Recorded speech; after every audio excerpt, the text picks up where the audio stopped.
আজকে চিংড়ি দিয়ে আলু আর উচ্ছের চচ্চড়ি বানাবো বন্ধুরা। বাই দ্য ওয়ে, আমি বিতান, আপনারা দেখছেন রান্নার রূপকথা।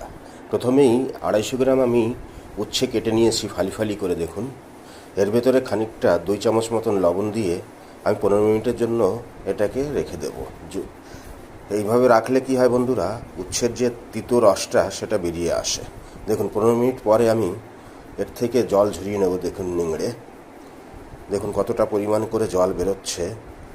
আপনারা এইভাবে একবার বানান, উচ্ছের চচ্চড়ি ভীষণ টেস্টি হয়। 250 গ্রাম উচ্ছে থেকে 250 গ্রাম জল বেরিয়ে গেছে। দেখুন, কড়াইটা গরম করে তার ভিতরে একটু হলুদ গুঁড়ো দিয়ে আমি উচ্ছেগুলোকে ভালো করে লাল করে ভেজে নেব। বন্ধুরা, যখন পরিবারের লোক বেশি থাকবে বা চিংড়ির সংখ্যা কম থাকবে, তখন এই উপকরণটা বা এই সবজিটা একদম উপযুক্ত। অল্প চিংড়ি দিয়ে এইভাবে একটা সবজি অবশ্যই বানিয়ে নিতে পারেন আপনারা ফলো করুন। আমি এই চচ্চড়িটা কি দারুণ বানাচ্ছি। উচ্ছেটাকে ভালো করে ফ্রাই করে নিয়ে আর একটু তেল অ্যাড করে তার ভিতরে একটু হলুদ গুঁড়ো দিয়ে আমি একটা আলু কেটে নিয়েছিলাম ছোটো ছোটো করে, সেটাকে দিয়ে একটু হালকা একটু লবণ দিয়ে আমি আবার আলুটাকে ফ্রাই করে নেব। আলুটা ফ্রাই হয়ে গেছে।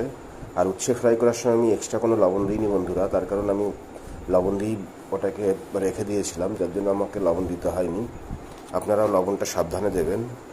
দেখুন, আলুটা ফ্রাই করার পরে তেলটা গরম করে 2টো তেজপাতা, 4টে-5টা শুকনো লঙ্কা দিয়ে তার উপরে কালো সর্ষে দিলাম 1/2 চামচ মতন দিয়ে সম্বরা দিয়ে, এবার 8টা-10টা রসুন আর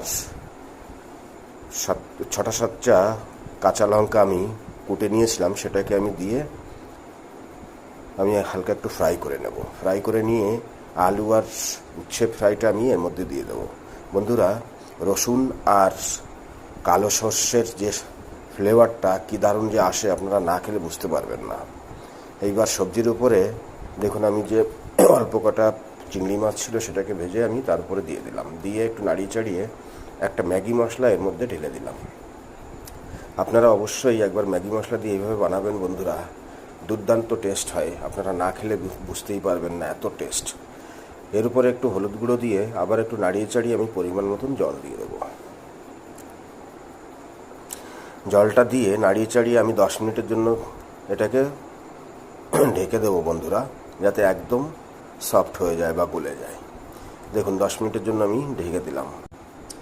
10 মিনিট পরে দেখুন, ঢাকনাটা খুলে দেখি ঝোল শুকিয়ে গেছে, চচ্চড়ি হয়ে গেছে। আপনারা এইভাবে অবশ্যই একবার ট্রাই করবেন।